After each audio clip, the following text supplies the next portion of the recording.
In the beginning of the summer, we started in the book of Nehemiah, and Nehemiah is all about having vision and having purpose and understanding your assignment, not only as individuals, but where you're going as a community. And today, we will wrap up in the book of Nehemiah, and everybody went, oh, thank you, that felt genuine. Everybody is going somewhere, and sometimes we're going to get there on purpose. And we're going to talk about that today. That everybody is going somewhere, and sometimes we get there on purpose. And I think we live in a world of wild reactivity, where we're being taken places all of the time.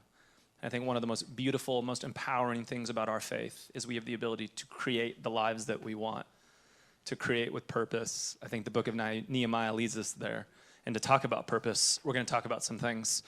We're going to do a little reprise of the book of Nehemiah, and if we can do that, then we're going to talk about who, what, and how. And if we can talk about who, what, and how, then we're going to talk about some historical coincidences. And if we can talk about some historical coincidences, then God. And if we can talk about God, then we'll do a quick aside. And if we can do an aside, then we're going to remember some things together. And it's a little bit late on a Sunday morning, so somehow I'm going to do this faster than normal. Nobody believes me, but we shall see. Pray in Jesus' name. Yeah. The book of Nehemiah is about Nehemiah. It's around the year 400 BC. There's a king named Artaxerxes. Artaxerxes is the empire of the known world. If you want to know the story of Artaxerxes, watch the movie 300. If you don't want to watch the movie 300, just ChatGPT it. King Artaxerxes, again, is the empire of the known world. At this time, it means that Israel has been taken captive by the Persian Empire. And at the time, a bunch of the Jews have been moved in post-exile to other parts of the world. What most of the great empires did back in the day is they would take your most educated, your best thinkers, your leaders, everybody that they could, and they would take them to their capital. That way their capital would be a cosmopolitan place with the best ideas, dreams, and whatever. And then like most empires, what would happen is when you took the best of the empire, eventually over time, these people would just become more like you, and then this would help empower your empire.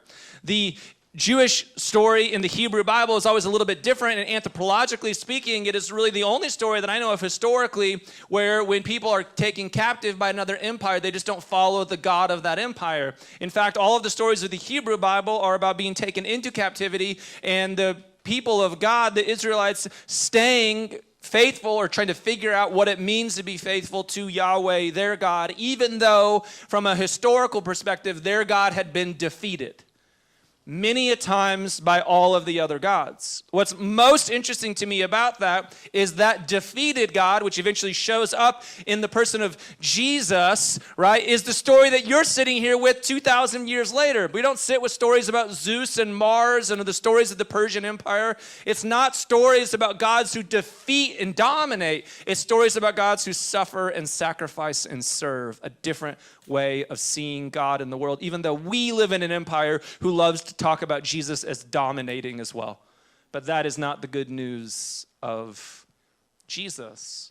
And so for King Artaxerxes, he had this cupbearer who was held in captivity. Who knows how long his family had been in Jerusalem. His name was Nehemiah. Again, if you're the cupbearer in the ancient world, I mean, that's like a C-suite level, very good job to be the cupbearer for the empire of the known world. And so he's got access and an ear to the emperor, to the king. Nehemiah's brothers come into town. They say, hey, Jerusalem is destroyed. The gates are ruined. Nothing's going on there. Nehemiah is broken by this. He comes before the king one day and he looks sad, and the king says to him, what's wrong? He tells him the whole story, and then he has these brave words, can I go back to Jerusalem? Can I restore the city and these walls? And not only can I do that, will you give me the blessing to do that?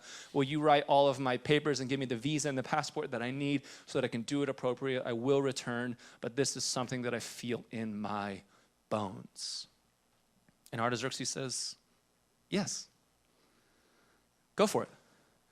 So that tells me something about who Nehemiah is, his character, his integrity, what he's been able to accomplish in this world, the things that he's done, that the emperor of the world was allowing him to go do that. So Nehemiah has a vision. He goes back to Jerusalem. He sees the walls, how it's destroyed. He comes up with the plan. He brings everyone together because any good vision is far beyond you, right? Any good vision always brings other people into it. Sometimes a good vision starts with you, but when it becomes a real blessing, when it becomes a good thing, that even more powerful vision, it ends up impacting other people around you. I said it last week. It's something I so believe about the good news of Jesus is that we live in Los Angeles. We participate in self-improvement all of the time. How many of you have read 1.5 Brene Brown books? Which means you've read the first 2 chapters and you got bored and you also started scrolling on TikTok. I know how reading goes. And so many of us have gotten through that much of vulnerability or whatever the book may be, right? So we're working on ourselves and we're always trying to work on ourselves. And I believe that part of the way of Jesus is working on yourself, but it's never the goal. It's just the result. That you don't ever start out by self-improvement. You're just going to be improved by following a way of Jesus, by following a vision for Jesus for your life, by following Jesus in a way that you see who Jesus is. It's something that I believe. That Nehemiah has this bigger vision because of who he believes God to be, and that God is always somebody who stands up for those in need, who are suffering, who are in pain. That this is the God of our faith tradition, a God who always hears the cries of those who are in need. Not a God who dominates and who holds up his flag and says, we're the best of the best. That's not the God that we serve. And so Nehemiah goes and he has this great vision and he gets everyone together and together they rebuild the walls of the city. And again, as a reminder, walls represent safety. And once you have safety, and this is true of your own lives, by the way, once you develop some walls of safety, once you go to your therapist, once you get a little bit of boundaries, once you find some people who really love you, know you, care about you, then don't you begin to flourish in a different way?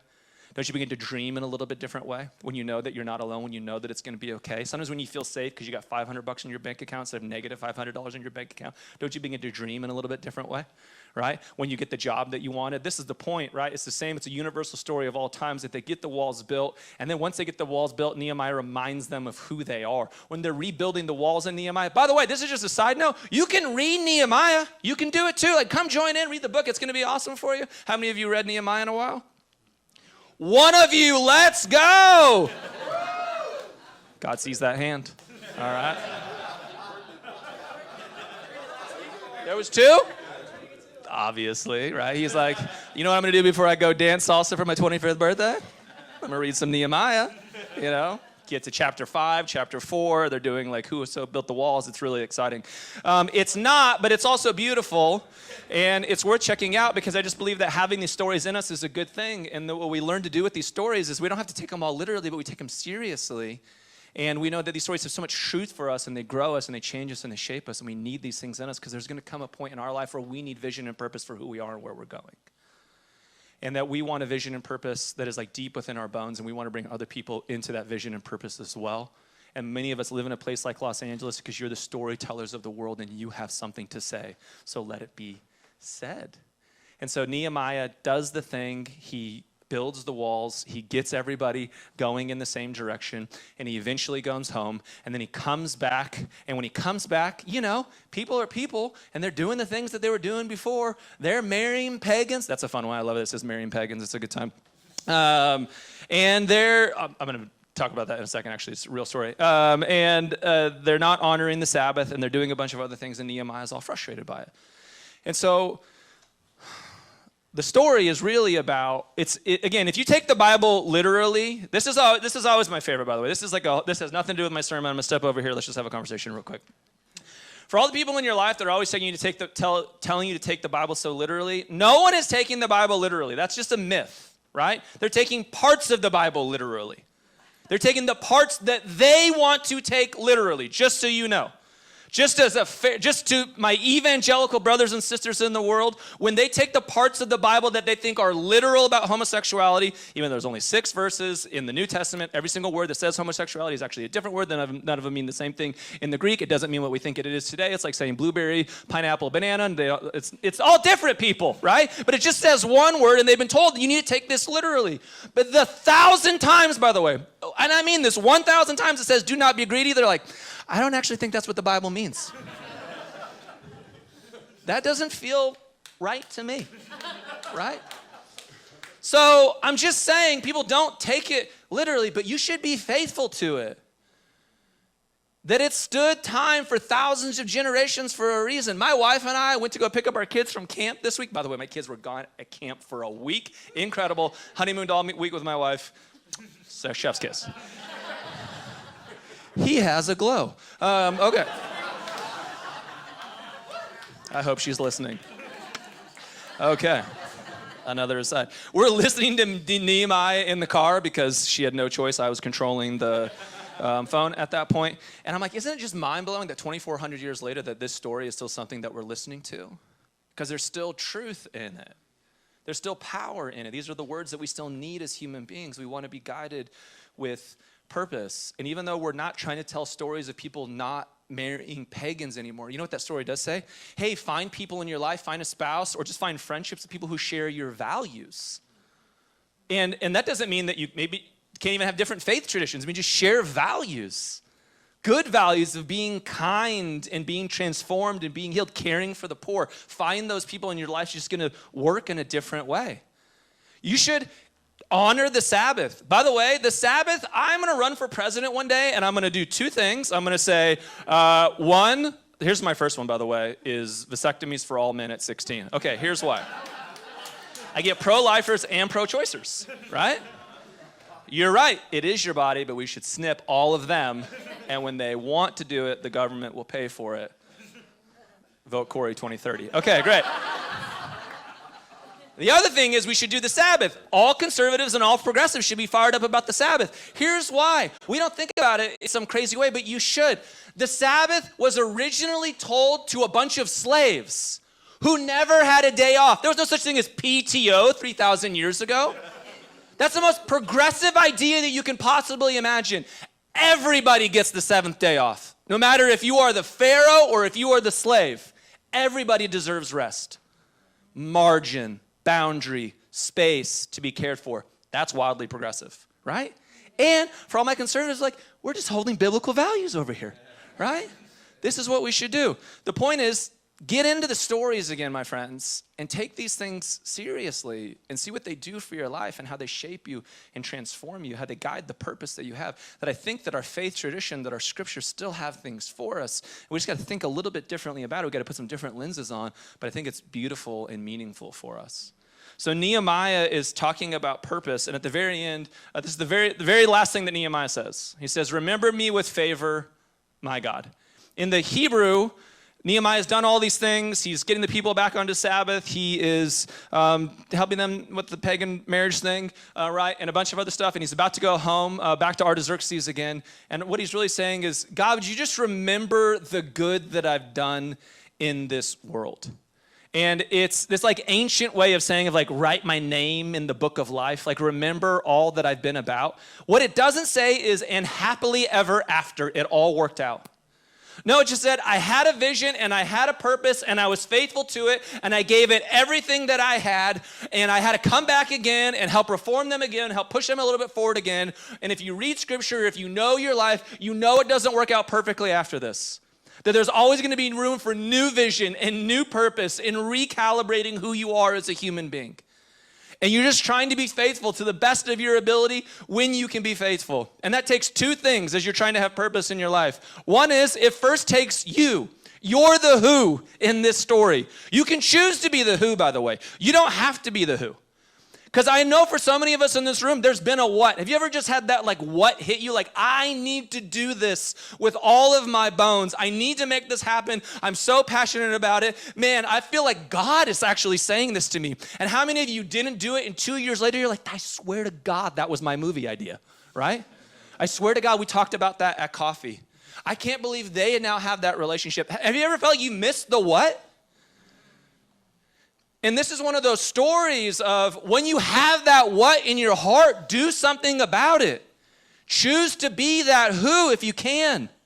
Choose to give it your best. And this isn't like a shame if you missed your what, it's all over. No, I don't believe that. I believe God always has a plan B and a plan C and a plan D and a plan Z, and that's great.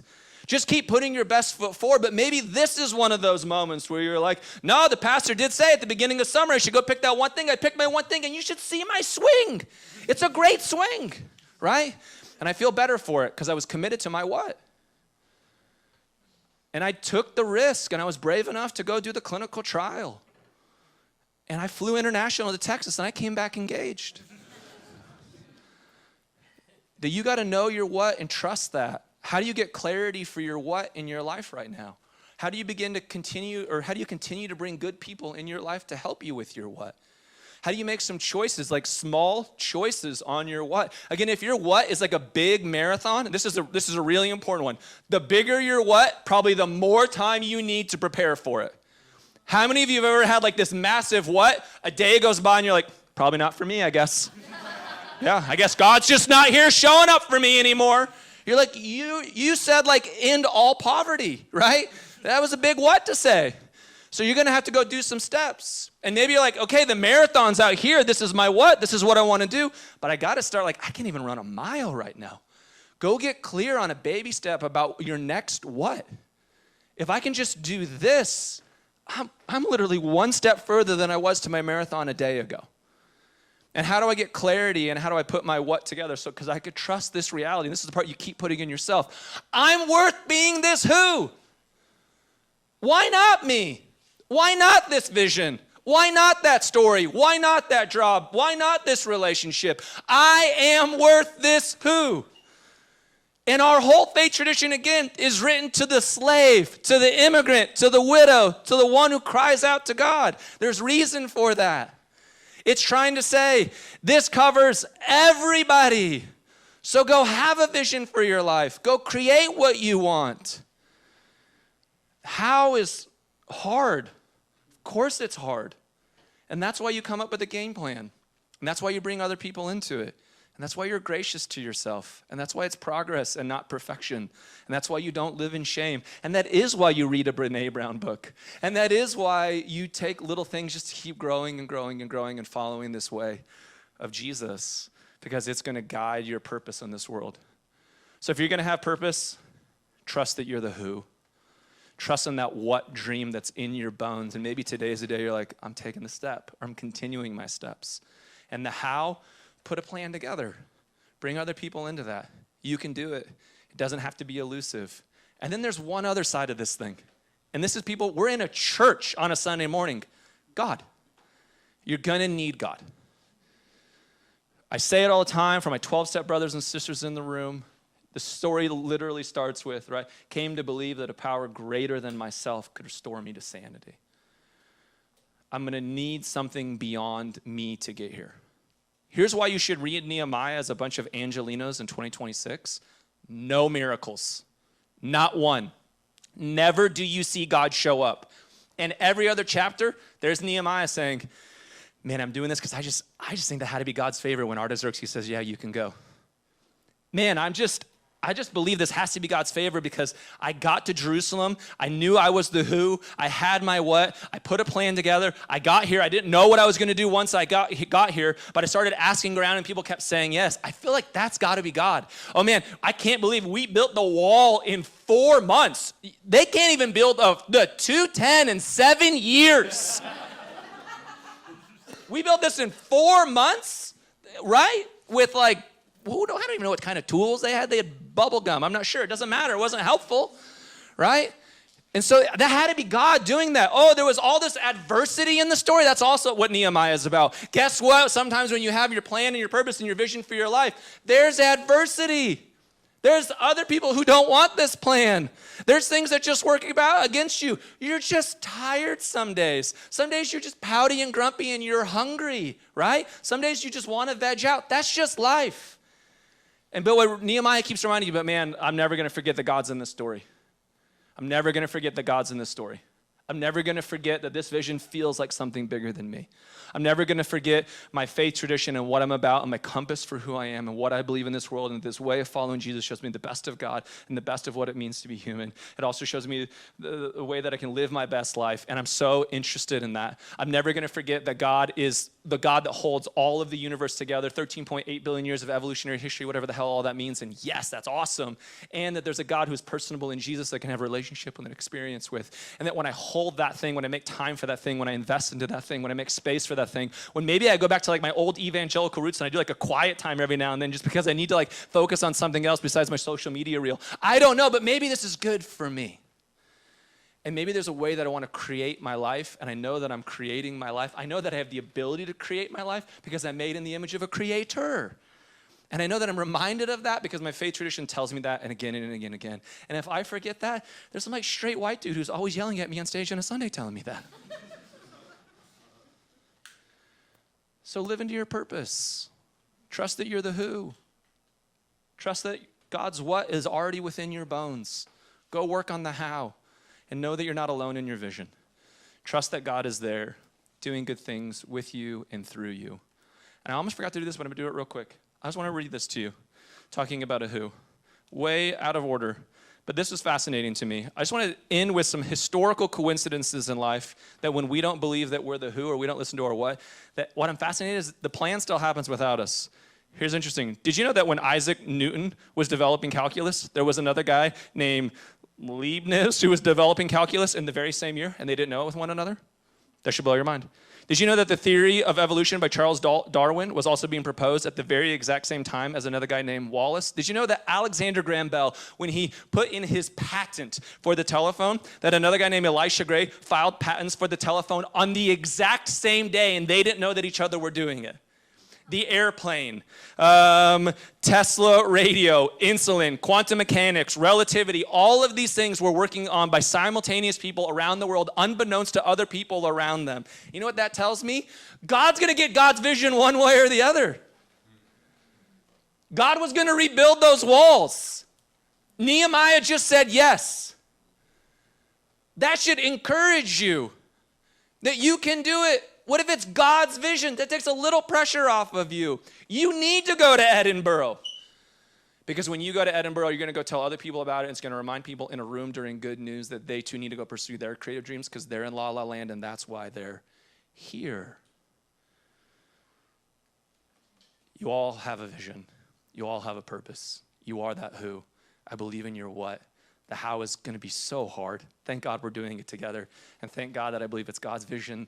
Anyways, New Abbey, trust yourself. Trust your purpose. There's no way that was 12 minutes. I was like 26. Whatever. In Jesus' name. Find 3 or 4 people around you and answer this question. How can you create purpose in this season in joy?